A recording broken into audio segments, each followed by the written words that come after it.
ہمارے یہاں رواج یہ ہے کہ جو فوت ہو جاتا ہے ہم ان کے لیے دعائیں مغفرت کرتے ہیں، اور جو زندہ اس کے لیے روزی میں برکت وغیرہ وغیرہ، یہ بھی درست ہے، لیکن میں توجہ یہ دلانا چاہتا ہوں کہ زندوں کو بھی دعائیں مغفرت کی ضرورت ہے۔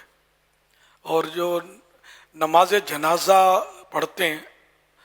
اس میں جو دعا پڑھی جاتی ہے نماز جنازہ میں، اللہم اغفر لحینا و میتنا،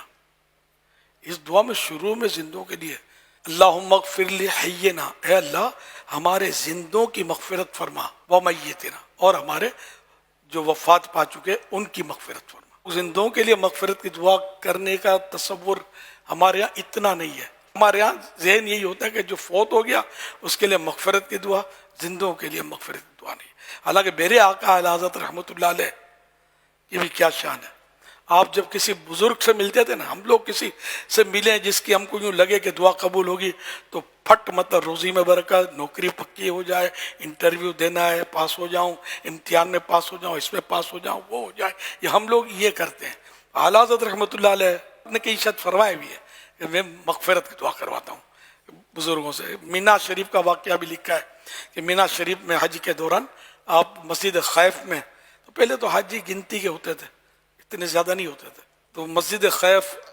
خالی تھی، اس میں حاجی نہیں تھے، آپ کو شہد کی مکھیوں کی بھنبھناہٹ کی آواز سنائی دی، تو آپ کو حدیث پاک یاد آئی کہ جب اہل اللہ ذکر اللہ کرتے ہیں تو ان کے سینوں سے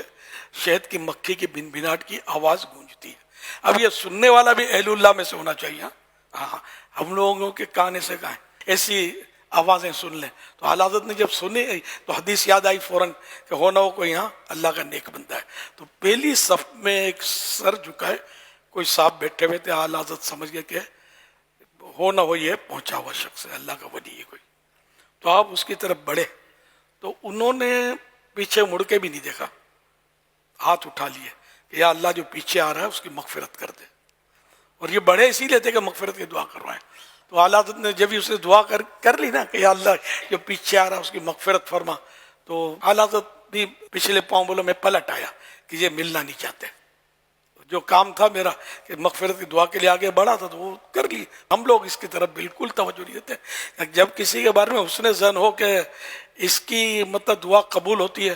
تو فوراً اس سے مغفرت کی دعا کروانی چاہیے، دعائے مغفرت۔ اور دنیا کے بکھیڑے تو ختم ہوتے نہیں یار، دنیا تو چلتی رہتی ہے،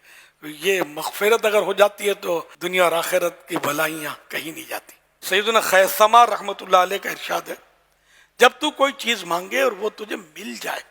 تو اس دن اللہ پاک سے جنت مانگ لے، ہو سکتا ہے کہ وہ دن تیرے لیے قبولیت کا دن ہو۔ بعضوں کا ایسا ہوتا ہے یار آج کچھ اور مانگ لیتا تو، عام لینگویج جیسے ہم کہتے ہیں یار آپ کو یاد کرا تھا بھاگ گئے، اور یہی کھانے کا دل تھا، دل تو تھا بس یار یہ مل گیا یہ مل گیا، تو یہ جو جملہ کہتے ہیں یار آج کچھ اور مانگ لیتا تو ان کو یہ جملہ مل گیا ہے، یہ کچھ اور مانگنا نہیں، اب یہ بولو نہیں، فوراً پورا جنت مانگ لو اللہ سے، کیا پتا آج واقعی قبولیت کا دن ہے۔ سبحان اللہ، یا اللہ ہمیں بے حساب جنت میں آمین داخلہ نصیب فرما دے۔ آمین آمین۔ حضرت سیدنا لقمان حکیم رحمۃ اللہ علیہ اپنے فرزند سے فرماتے، بیٹے سے، اے بیٹے وقتاً فوقتاً اللہم اغفر لی، یہ کہہ لیا کرو، یعنی اے اللہ میری مغفرت فرما، کہ ہو سکتا ہے وہ قبولیت کی گھڑی ہے۔